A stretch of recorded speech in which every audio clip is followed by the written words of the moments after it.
para a nossa reflexão. Logo depois iremos celebrar a ceia do Senhor. Lucas 23, a partir do versículo 33, irei ler até o 43. O Evangelho que escreveu São Lucas, o médico amado, capítulo 23, versículo 33 a 43. Se alguém não tem a Bíblia, como eu disse pela manhã, usar o celular para a Bíblia não é problema. O problema é quando você está lendo a Bíblia e chega mensagens e você perde o foco em ouvir a palavra de Deus. Então mantenha-se conectado com aquilo que Deus quer falar com você. Você crê que Deus quer falar ao teu coração? E Ele já está falando, principalmente quando nós estamos lendo a sua santa palavra. Assim nos ensina a palavra do Senhor. Lucas 23, 33. Quando chegaram ao lugar chamado Caveira, ali o crucificaram, a ele e também aos malfeitores, um à direita e outro à esquerda. Jesus, porém, dizia: Pai, perdoa-lhes, porque não sabem o que fazem. Então repartiram as vestes dele, deitando sorte sobre ela. E o povo estava ali a olhar, e as próprias autoridades zombavam dele, dizendo: aos outros salvou, salve-se a si mesmo, se é o Cristo, o escolhido de Deus. Os soldados também o escarneciam, chegando-se a ele, oferecendo-lhe vinagre, e dizendo: se tu és o rei dos judeus, salva-te a ti mesmo. Por cima dele estava inscrição em letras gregas, romanas e hebraicas, dizendo: este é o rei dos judeus.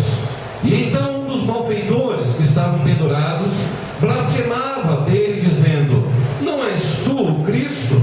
Salva-te a ti mesmo e a nós. E respondendo, porém, o outro repreendia-o, dizendo: nem ao menos temes a Deus, estando na mesma condenação? Nós, na verdade, e com justiça, porque recebemos o que nossos feitos merecem, mas este mal nenhum fez. E então disse: Jesus, lembra-te de mim quando entrares no teu reino. E respondeu-lhe Jesus: em verdade te digo que hoje mesmo estarás comigo no paraíso. Jesus não disse que um dia, algum momento você estará comigo. A expressão grega não tem nem vírgula, ele diz: eu te digo que hoje mesmo estarás comigo no paraíso. Queridos, antes de falar desse texto que eu acabei de ler com os irmãos, eu preciso relembrar aquilo que aconteceu momentos antes com Jesus Cristo ao chegar nesse texto. Por isso preciso analisar o contexto anterior. A festa da Páscoa havia chegado, e Jesus, sabendo que havia chegado a sua hora, decisivamente ele rumou para a cidade de Jerusalém. E ele já havia alertado os seus discípulos que ele seria entregue nas mãos dos homens, ele seria entregue para ser preso, ele seria entregue para ser crucificado, para ser morto. E ao chegar em Jerusalém, a multidão o recebeu com aplausos, a multidão recebeu com folhas de palmeiras lançadas ao chão, e o saudaram com palavras dizendo: Hosana ao que vem em nome do Senhor. A cidade de Jerusalém estava agitada, muita gente. No período da Páscoa, Jerusalém quintuplicava a sua população, os judeus de toda a parte do mundo estarem ali celebrando a Páscoa.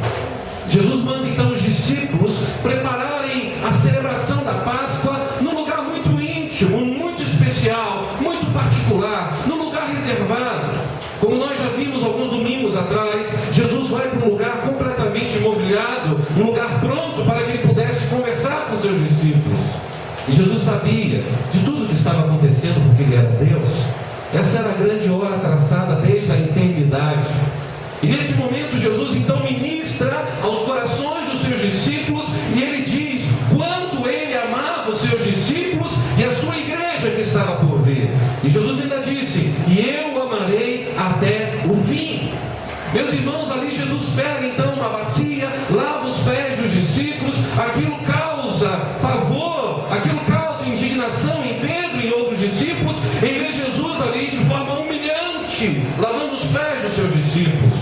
E naquele momento, Judas Iscariotes, tomado por Satanás, dominado pela sua arrogância, dominado pelo seu desejo de ter dinheiro, ele toma a decisão de entregar a Jesus.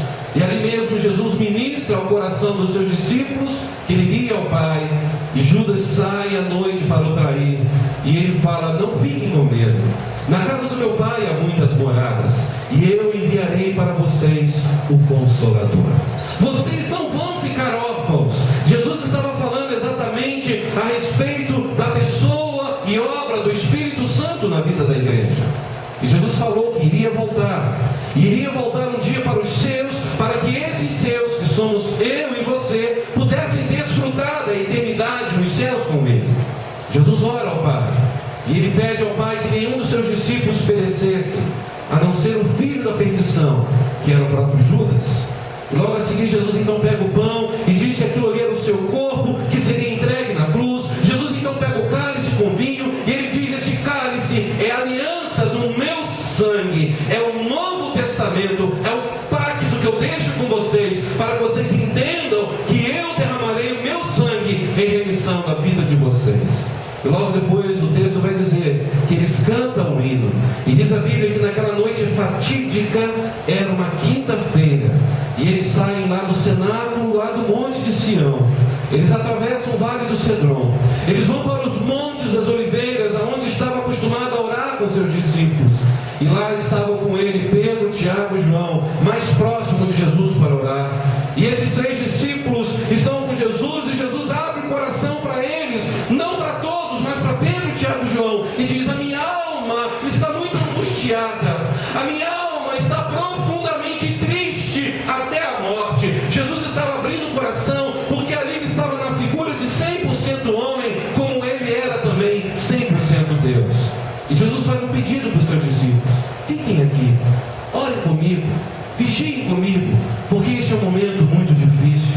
E diz a Bíblia que Jesus então caminha um pouco mais ao tiro de uma pedra, e ali ele se prostra com o rosto em terra. Ele começa a orar, ele começa a clamar ao Pai, e na sua oração ele diz: Pai, se possível, passe de mim este cálice, mas que não seja a minha vontade, mas que seja feita a tua vontade. Mas quando Jesus volta, ele encontra os seus discípulos dormindo. Aqueles discípulos que ele acabara de abrir o coração, aqueles discípulos que ele acabara de falar a respeito do como ele se sentia triste e abatido diante da sua morte que estava chegando.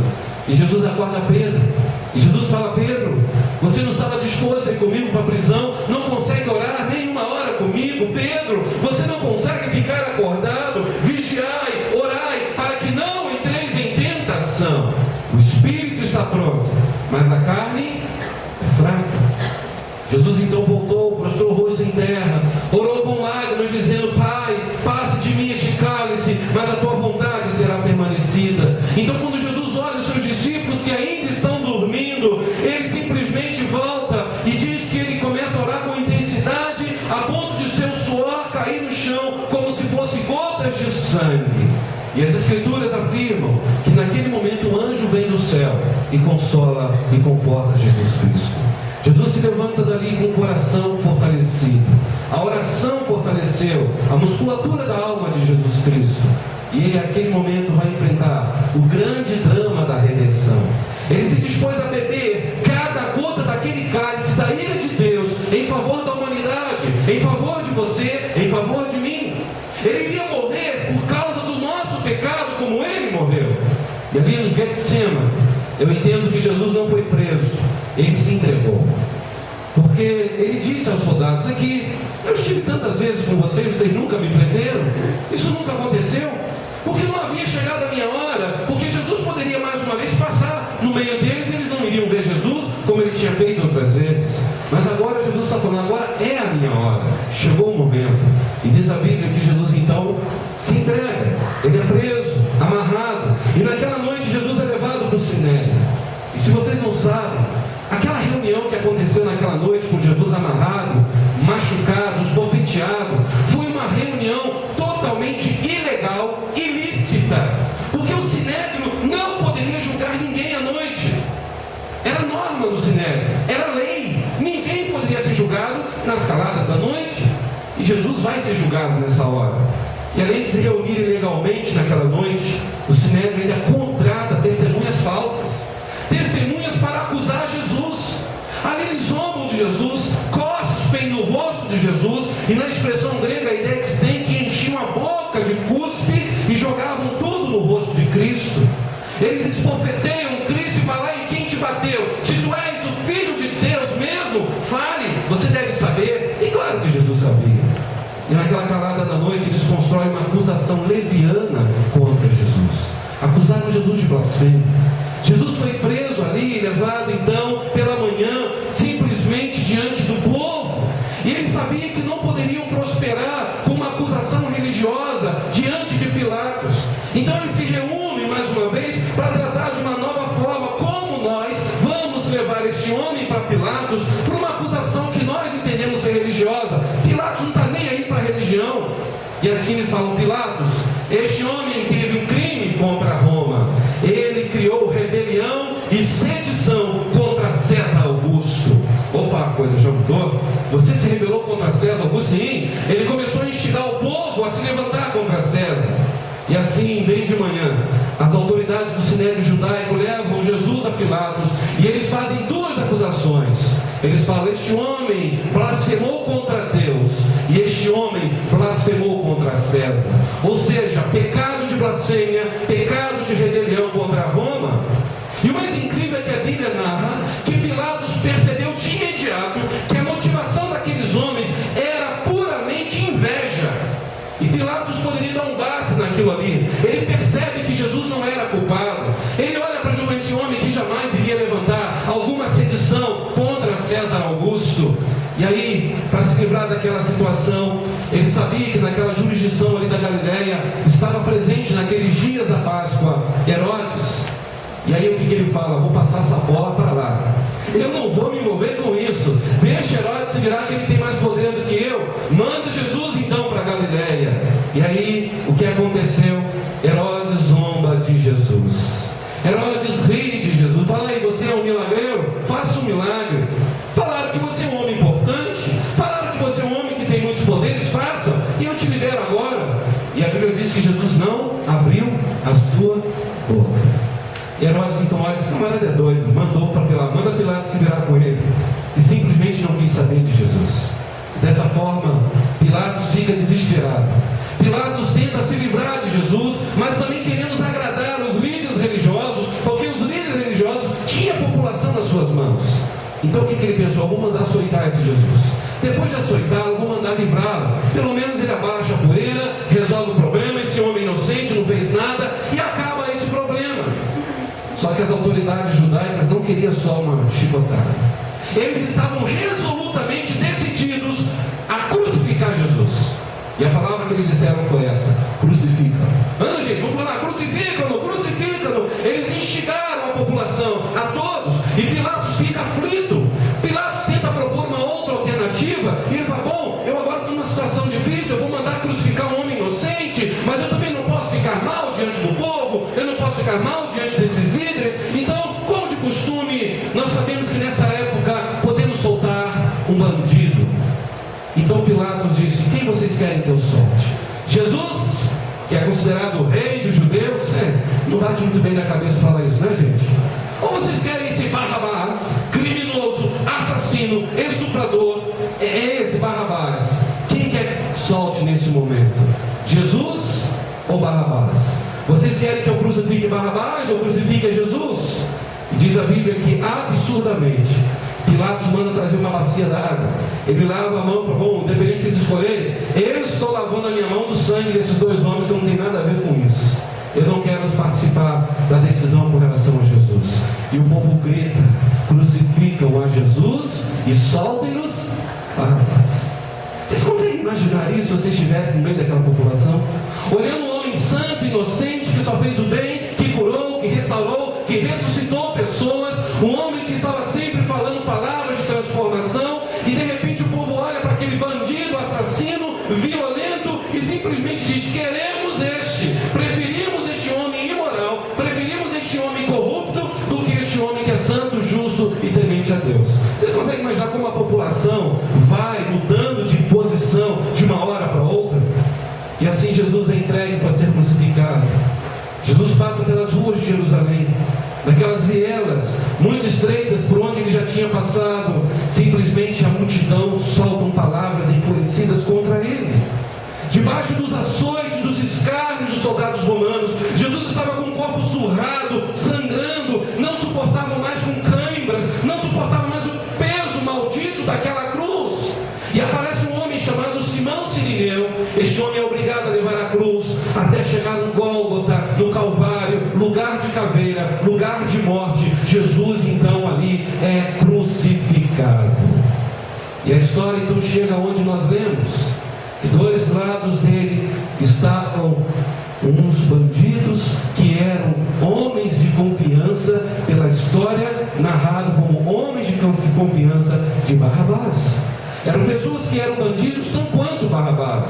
E Jesus então é crucificado, um bandido à direita, outro bandido à esquerda. E aí eu quero me ater com a igreja aqui nesta noite, nesta imagem que nós encontramos nesse texto. Três cruzes, três tipos de pessoa. Nós temos o centro, a direita e a esquerda.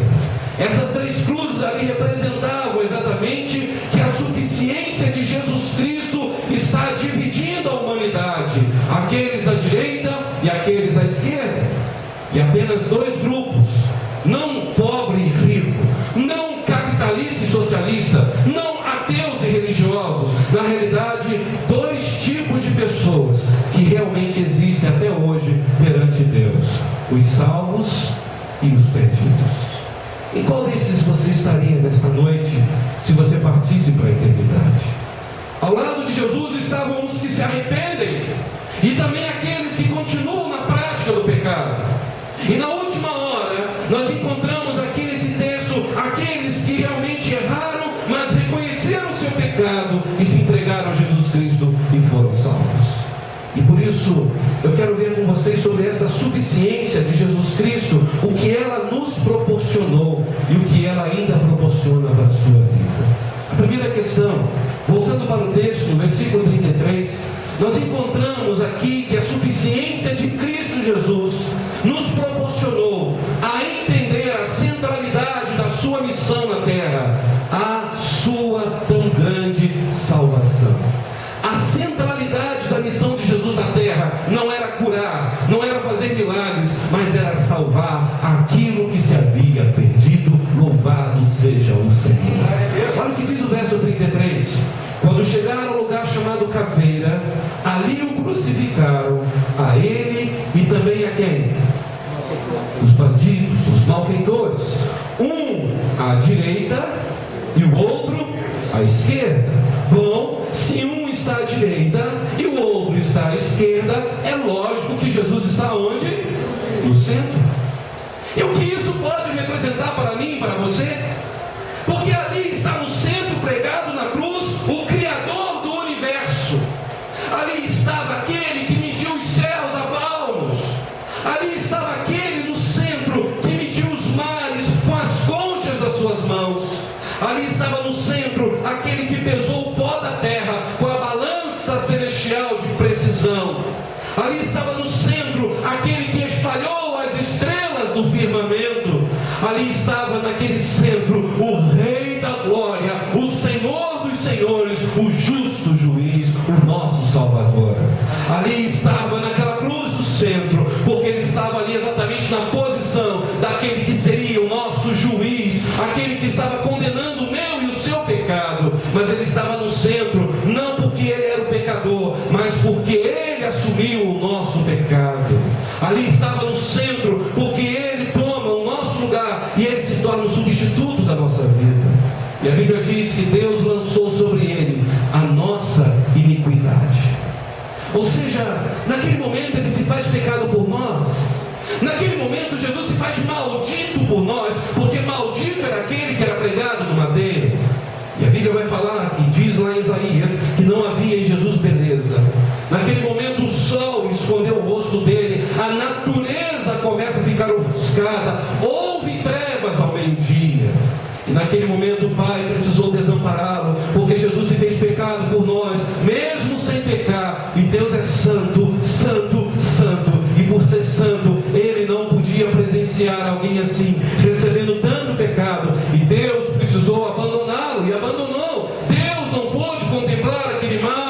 A ideia é essa de Isaías 53. E diz a Bíblia que Jesus estava no centro, porque aquela cruz era para mim, aquela cruz era para você. E Deus transpassou o seu Filho, agradou ao Pai, moê-lo e fez ele pecado por nós. Ele então é aquele que nos dá a tão grande salvação. O castigo que hoje nos traz a paz estava sobre ele. Você consegue entender isso?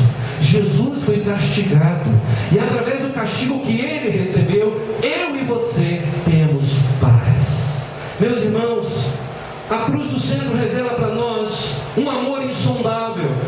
A cruz do centro revela para nós um amor indescritível e incomensurável de Deus para nós.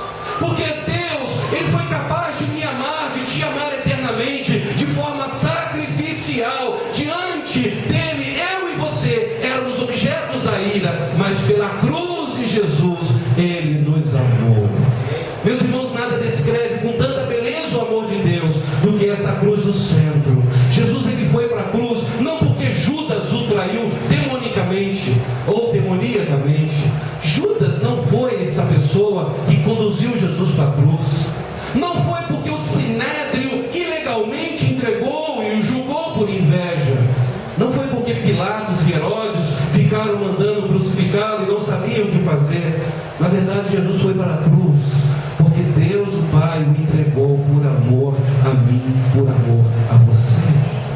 Deus, ele não poupou o seu próprio Filho, porque Deus amou o mundo de tal maneira que deu o seu Filho unigênito, para que todo aquele que nele crê não pereça, mas tenha vida eterna. Aleluia.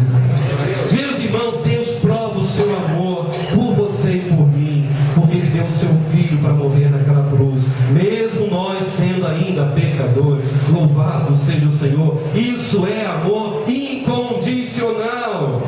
Aquela cruz do centro era palco não só do amor de Deus, mas da justiça de Deus, porque ali estava revelando o quanto Deus odeia o pecado, e assim Deus precisou punir o próprio Filho, a nossa culpa, como injusto que nós somos naquela cruz. A cruz do centro era o amor e a justiça de Deus se unindo no mesmo lugar, na pessoa de Jesus Cristo. Jesus estava nessa cruz porque voluntariamente se entregou.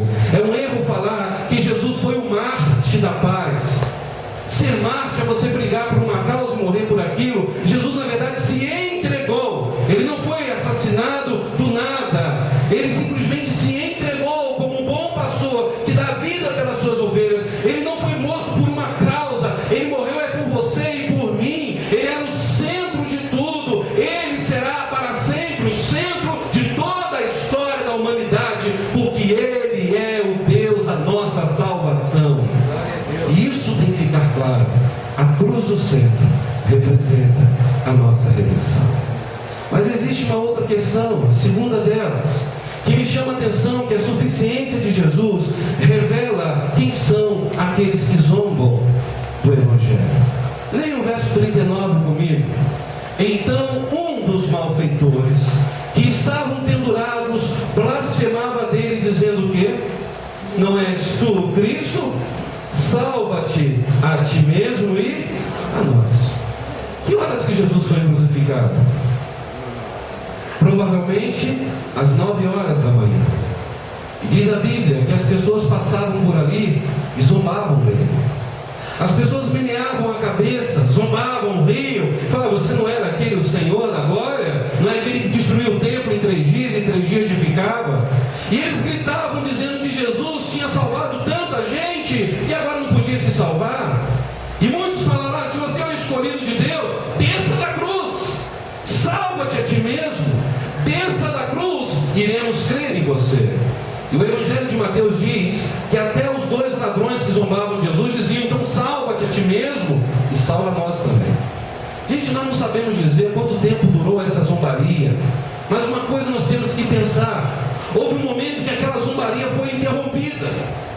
Naquele exato momento que Jesus interrompe aquele cenário de dor, de tortura e flagelação, Jesus faz daquela cruz um púlpito de proclamação diante de tanto sangue inocente escorrido. Ele vai dizer daquela cruz, como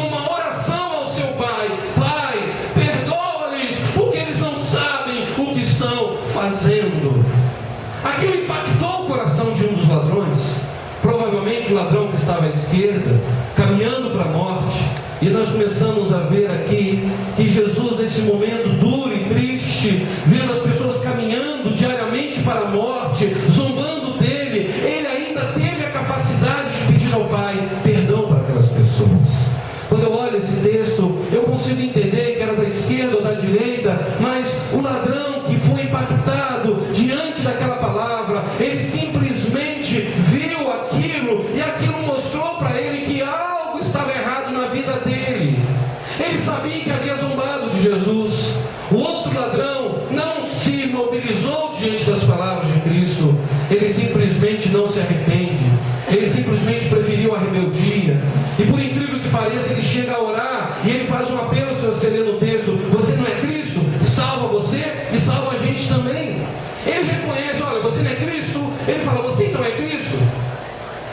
Ele estava simplesmente zombando, ele simplesmente estava questionando e ridicularizando, porque na cabeça dele não havia mudança, não havia disposição para fazer aquilo que é certo, mesmo caminhando para a morte. Minutos depois ele estaria morto, e mesmo assim ele não aproveitou a oportunidade de se entregar a Jesus Cristo. Porque eu olho para este homem da cruz, esse ladrão, é aquilo que acontece em nossos dias. As pessoas passam anos e anos de uma vida cheia de religiosidade, passam anos indo numa igreja, mas continuam perdidas, continuam caminhando a passos largos para o inferno, mesmo tendo vivido perto de Jesus, mesmo ter talvez quase encostado em Jesus. Eles tinham prazer em cometer aquilo que era errado.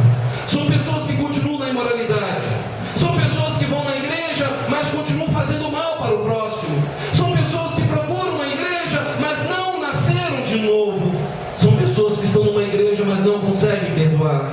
São pessoas que estão na igreja, mas não lutam pela unidade, sempre estão vivendo com intrigas. São pessoas que estão na igreja, mas nunca estão do lado daqueles que querem servir ao Senhor. Estão na igreja, mas estão sempre fechando o bolso, porque ficam olhando outras igrejas fazendo coisas absurdas, generalizam e não querem se envolver na obra de Deus, nem no projeto de Deus. São pessoas que sabem que vão para o inferno, mas não querem mudar de vida. E pior, ainda acham que Deus no final vai dar um jeitinho para salvar a todos. Isto é engano. Isto é um grande engano. Deus não vai dar nenhum jeitinho para salvar ninguém, porque o que Ele fez foi magnífico, perfeito. Ele mandou o seu Filho, puro, imaculado, morrer naquela cruz, e para ser o nosso Salvador, Deus já fez o que Ele tinha que fazer. E aí eu fico imaginando aqui, pessoas que estão na cruz zombando de Jesus, que não se humilham, que não se quebrantam, que não se juntam, só aceitam se juntar se for como ela quer, do jeito que ela deseja, são insubmissas, mas estão perto de Jesus, estão sempre ouvindo falar de Jesus. Só que estar perto de Jesus não significa ser de Jesus.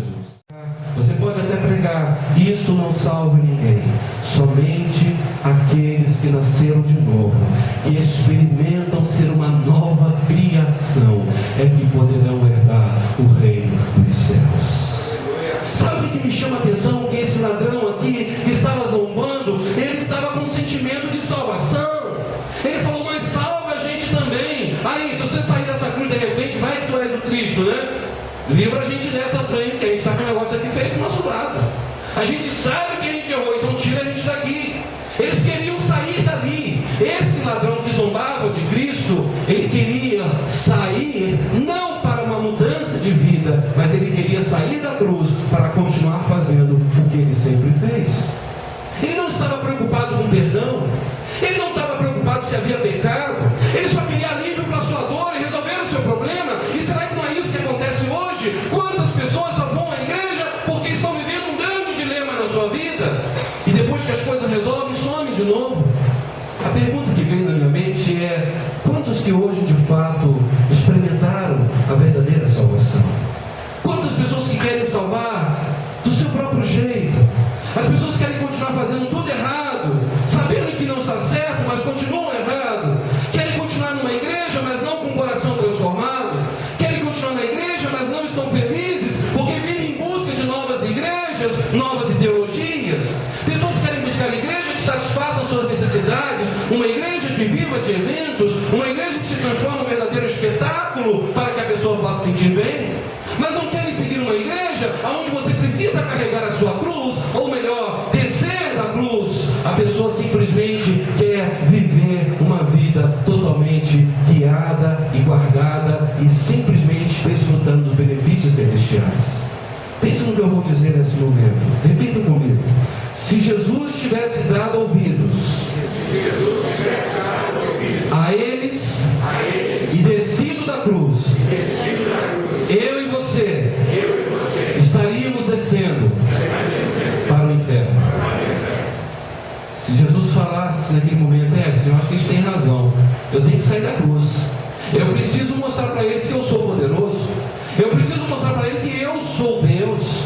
Se ele aceitasse aquilo e descesse da cruz, eu e você estaríamos descendo para o inferno, não haveria salvação.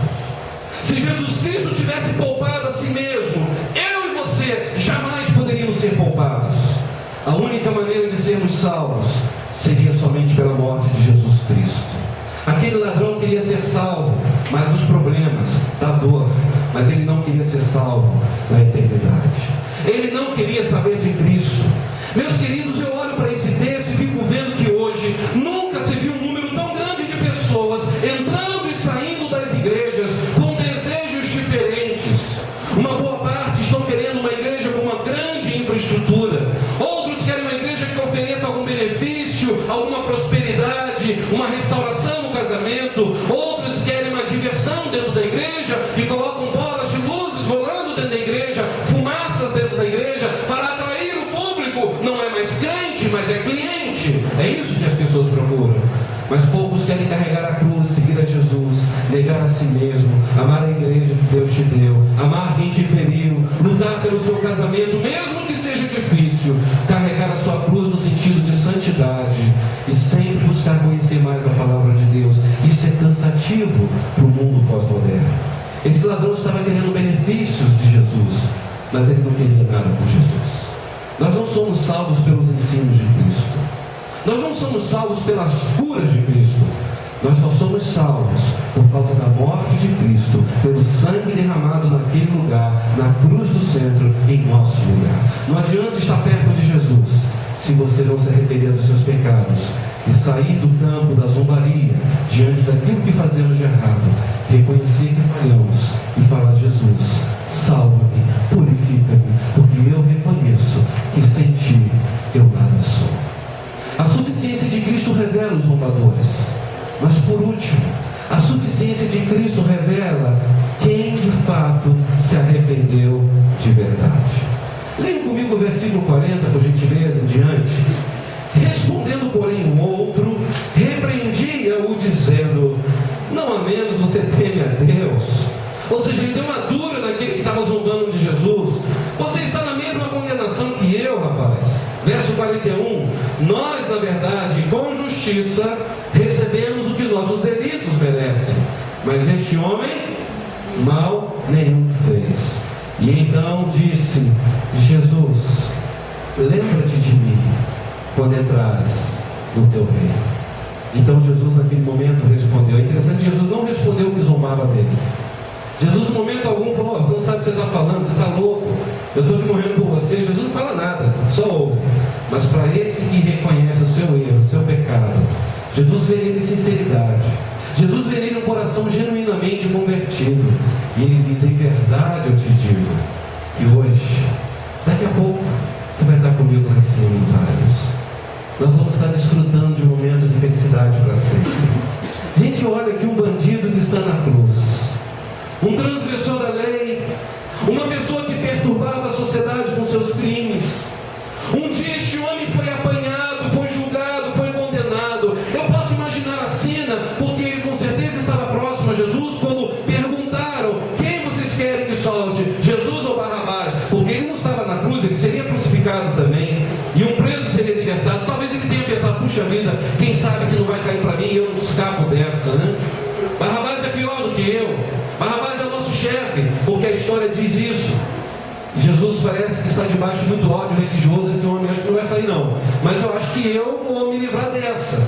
Talvez ele tenha ouvido a multidão gritando: queremos Barrabás, crucifiquem Jesus, e ele deve ter ficado abatido. Puxa vida, não sei. Barrabás de fato foi livre O homem mais cruel foi livre. Eu sou cruel, mas nem tanto igual Barrabás, mas ele foi livre. Eu imagino esse marginal sentindo apagar sua última lâmpada de esperança no coração. Ele sabia que seria morto.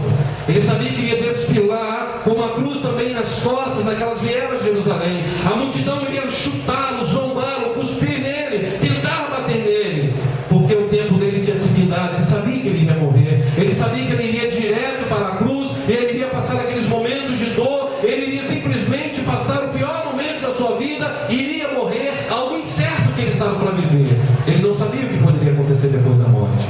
O problema é que ele no início escarnece também de Jesus.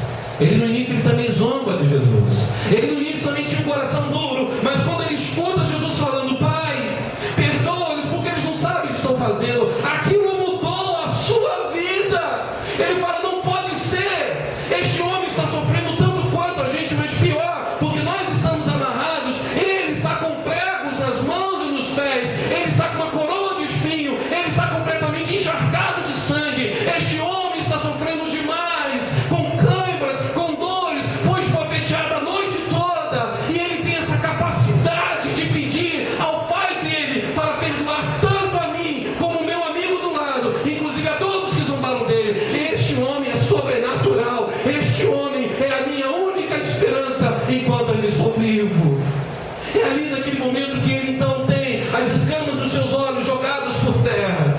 É ali que ele descobre que ele está exatamente do lado do Santo de Deus, do inocente de Deus, do Salvador, do Senhor da esperança, do dono da vida eterna, do Rei dos reis, do Senhor dos senhores, a ponto de dizer: eu também quero desfrutar das benesses do teu reino para onde o Senhor for, porque eu creio que tu és o Cristo. Ele reconheceu o seu pecado. Ele reconheceu quando ele tinha falhado. Este homem representa as pessoas de coração duro que estavam sujos na vida, debaixo da ira de Deus, merecendo a morte, mas numa última chance reconheceram a soberania, a suficiência e a salvação de Jesus Cristo. Eu quero chamar a atenção para essa parte final, que algumas coisas acontecem aqui. Este homem revela agora que tinha temor a Deus. Olha o verso 40. Ele respondeu para o outro: olha, nem ao menos você teme a Deus. A gente está na mesma condenação. Gente, esta é a primeira reação de um homem, de uma mulher salva: temor a Deus. Porque enquanto a pessoa achar que o pecado é coisa simples, que não tem problema, que um dia você pode ser salvo, uma hora Deus te perdoa do que você faz, e isso não incomoda a sua alma, você não tem temor a Deus. Mas o temor nos leva a entender: eu merecia morrer, eu não tinha esperança, eu não tinha uma saída no fim do túnel, porque eu simplesmente estava perdido, os meus vícios me dominaram, o meu pecado me dominou, eu estava podre diante de um Deus santo, ninguém pode me salvar. Este homem começa a reconhecer: nós não merecemos um centavo perante este santo que está aqui conosco. Ele pode dizer: eu e você não valemos nada, rapaz. Eu e você somos dignos de ir para o inferno. Isso aqui não, esse aqui é santo. Este homem aqui é diferente. Então cale a sua boca e para de falar besteira. Para de zombar dele. Meus irmãos, naquele momento ele sabia: minha vida vai ser ceifada. Mas eu tenho certeza de uma coisa: eu encontrei a esperança que eu precisei durante toda a minha vida. E ela estava aqui do meu lado e se chama Jesus Cristo. E olha, querido, o que diz no verso 41. Ele diz: nós, na verdade, por justiça, fomos condenados, recebemos o que merecíamos, mas este homem mal nenhum fez. E aí no versículo 42 ele diz: Senhor Jesus, lembra-te de mim quando entrares no teu reino. Sabe o que ele reconhece? Você é rei. Você tem um reino. Você, além de inocente, é rei. E o seu reino, com certeza, é um reino de glória. O seu reino realmente é um reino de esplendor. O seu reino é um reino de perdão, porque você teve a capacidade de perdoar não só a eles que zombavam de ti, mas inclusive eu, porque eu também entrei nessa cruz zombando de você. E o Senhor pediu ao Pai por mim, e pediu para me perdoar, porque eu não sabia o que estava fazendo, e realmente eu não sabia o que estava fazendo, mas agora eu sei o que eu estou fazendo. Eu creio que tu és o Cristo, o Filho de Deus. que Jesus aqui revela a salvação que jamais poderia ser por alguma obra, porque aquele ladrão na cruz não teria tempo para fazer alguma obra para ser salvo. Salvação nunca será por obras. Salvação nunca será porque você foi uma pessoa boazinha, ou porque você se envolveu muito na igreja, ou deu muita oferta. Isso não vai te salvar. O critério da salvação está baseado somente na justiça de Deus em Cristo Jesus. É por isso, meus irmãos, é por isso, meus amigos, não importa quem você é, não importa o que você viveu até hoje, o que importa é que eu e você reconheçamos o quanto somos pecadores, reconheçamos que Jesus Cristo é o inocente de Deus, que foi para a cruz morrer em nosso lugar, reconhecer que a salvação não é um processo, a salvação é um ato. Uma vez que eu creio em Jesus, automaticamente eu sou salvo e salvo para sempre. Louvado seja o Senhor. Meus irmãos, o texto diz exatamente isso. Ele fala para Cristo, e Cristo fala: hoje mesmo você estará comigo no paraíso. Meus irmãos, eu acho incrível que Jesus fala que ele estaria gozando, desfrutando das benesses celestiais. E talvez hoje mesmo você poderá começar a desfrutar do paraíso, não porque você irá morrer, mas porque quando temos Jesus na nossa vida, o céu começa aqui. A minha casa pode experimentar o céu. Aonde eu andar, eu vou experimentar o céu, porque Jesus, qual vais aceitar? Amanhã pode ser muito tarde. Hoje Cristo te quer libertar. Você pode ser um bom marido, parabéns. Você pode ser uma boa esposa, parabéns. Você pode ser um bom filho, parabéns. Você pode ser uma boa filha, outra vez, parabéns. Você pode ser um bom profissional, uma boa profissional, ótimo, continue assim. Você pode ser um bom vizinho, uma boa vizinha, maravilha. Mas se você não experimentou a suficiência de Jesus, se você não nasceu de novo, você não irá passar a eternidade no céu com Cristo. Não é a bondade que nos faz ser de Cristo. A bondade é reflexo de quem tem a Cristo. Aquele ladrão só foi salvo porque reconheceu o senhorio e a suficiência de Jesus Cristo. Talvez hoje você precise reconhecer isso na sua vida. Senhor, eu sou um religioso, mas eu não sou salvo, porque eu tenho tido prazer naquilo que não é do Senhor.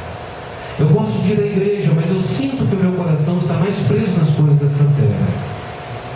E talvez você esteja do outro lado de Jesus. Senhor, tira a gente dessa. Nos ajude, Jesus. Me cura, me restaura, me transforme. Faça o melhor do meu emprego. Senhor, eu estou com um grande problema. Eu não sei por onde eu vou sair, mas eu sei que o Senhor vai me ajudar. Porque você quer que Jesus tire você da enrascada, para que depois que você estiver livre, continue fazendo tudo de errado como antes. Não é essa salvação que Jesus quer para a sua vida. Jesus quer te dar salvação que causa mudança de dentro para fora. E esta noite Deus trouxe até aqui para que você reflita sobre isso. Eu sou realmente salvo. Eu experimentei a graça de Deus em Cristo Jesus.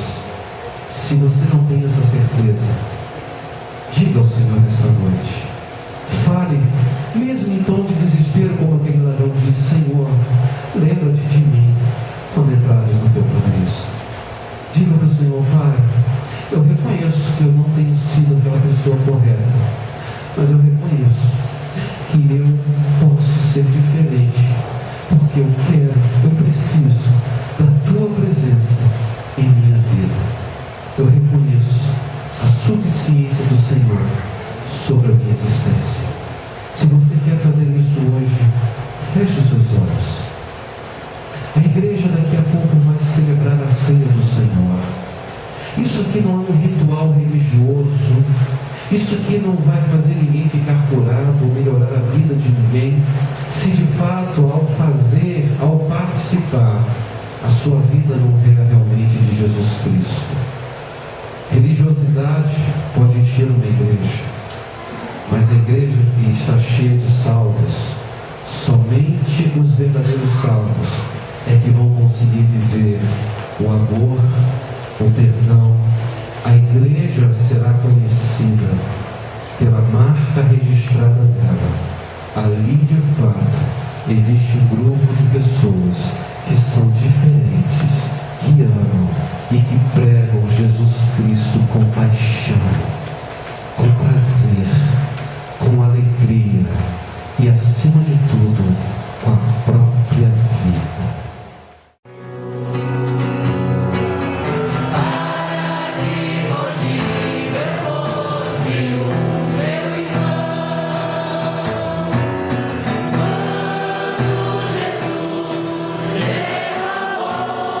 Sua vida.